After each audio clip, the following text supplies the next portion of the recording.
ఆంధ్రప్రదేశ్ రాష్ట్రంలో అధికార పార్టీ ప్రజలకిచ్చిన హామీలను నెరవేర్చడంలో ఏ విధమైనటువంటి పన్నాగాన్ని పన్నిందో మనందరికీ తెలిసిందే. కనీసం ప్రజలకు, మహిళలకు, మహిళల మీద జరుగుతున్న హత్యలు, అత్యాచారాలు, అన్యాయాల మీదనైనా కఠినమైనటువంటి చర్యలు తీసుకుంటుందా అంటే అది గూడా లేదు.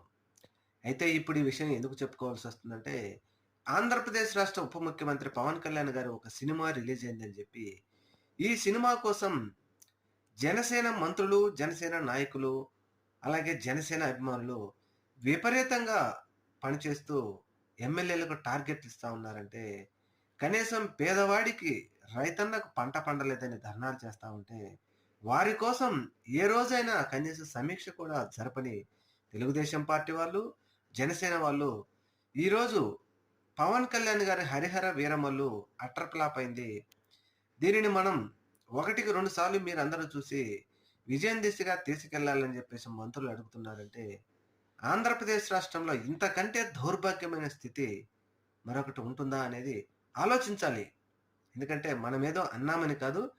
కనీసం సినిమా కోసం ఈ విధంగా చేస్తా ఉంటే, పేదవాడికి, పేద, బడుగు, బలహీన వర్గాల ప్రజలకు అన్యాయం జరుగుతున్నప్పుడు ఎందుకు మాట్లాడలేకపోయారు?